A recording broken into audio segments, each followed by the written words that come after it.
கோவை வடக்கு சட்டமன்ற தொகுதியினுடைய நிறைவு நாள் பிரச்சாரம் இன்று இருசக்கர வாகன பேரணியுடன் துவங்குகிறது.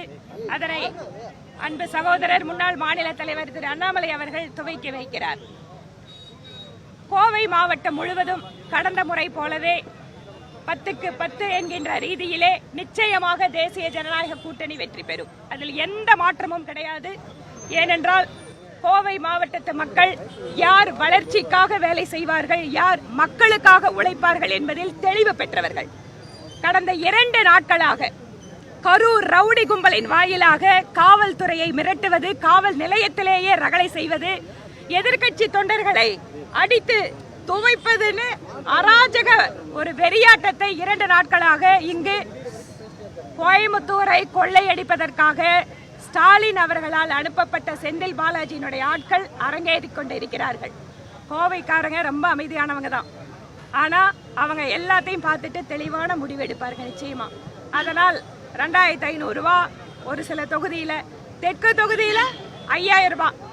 இந்த பணம் எல்லாம் எங்கிருந்து வந்தது? இந்த பணம் எல்லாம் எங்கிருந்து வந்திருக்கு? டாஸ்மாக்ல அடிச்ச ஆயிரக்கணக்கான கோடி ரூபாய் கொள்ள, காவிரி மணலை வித்து மணல் மாஃபியா மூலமா ஆயிரக்கணக்கான கோடி ரூபாய் கொள்ள, இது எல்லாத்தையும் முடிச்சிட்டு கோயம்புத்தூர் வேகமாக வளர்ந்து வருகின்ற நகரம். இன்று இந்தியாவிலேயே கோயம்புத்தூர்ல இருக்கக்கூடிய தொழில் வளர்ச்சி முன்னுதாரணமாக இருக்கக்கூடிய இந்த நகரத்தை கெடுப்பதற்காகவே திட்டமிட்டு ஸ்டாலின் அவர்கள் கோயம்புத்தூரை பழி வாங்குறதுக்காக செந்தில் பாலாஜியை அனுப்பி இந்த வித்தையை காட்டிட்டு இருக்காரு. எத்தனை பணம் கோடி கோடியாக கொட்டி கொடுத்தாலும் கோயம்புத்தூர் மக்கள் தங்கள் மாண்பை இழக்காதவர்கள், தங்களுடைய மரியாதையை விட்டுக் கொடுக்காதவர்கள். நிச்சயமாக ஸ்டாலினுக்கும் திமுகவுக்கும் பாடம் புகட்டுவார்கள். அப்படிங்கறதுல எங்களுக்கு அசைக்க முடியாத நம்பிக்கை இருக்கிறது. மக்களுக்காக உழைத்துக் கொண்டிருக்கக்கூடிய, மக்களுக்காக அவர்களுடைய வளர்ச்சி திட்டங்களுக்காக பாடுபட்ட தலைவர்கள் எல்லாம் இங்கு தேசிய ஜனநாயக கூட்டணியின் பக்கம் நிற்கிறார்கள். மக்கள் தெளிவாக முடிவெடுப்பார்கள். அதிலும் குறிப்பாக சகோதரிகள் எந்த இடத்திலையும் பாதுகாப்பு இல்லாத நிலையை உருவாக்கிவிட்டு இன்னைக்கு 2500 ரூபாயை தூக்கி போட்டு பெண்களை கவர முடியுமான முயற்சி பண்றாங்க. எல்லா இடத்துலயும் போதைப் பொருள் வித்துட்டு, போதைப் பொருள் வாயிலாக திமுக காரங்க ஆதாயம் அடைஞ்சிட்டு அந்த கோடிக்கணக்கான பணத்தை வச்சு நம்ம எதிர்கால சந்ததியை தொலைத்து விட்டு இன்ற பணத்தை நம்மிடம் கொடுத்து வாக்கு வாங்க வருகிறார்கள். மக்கள் தெளிவாக சிந்தித்து வாக்களிக்க வேண்டும் என்பது எங்கள் கோரிக்கை.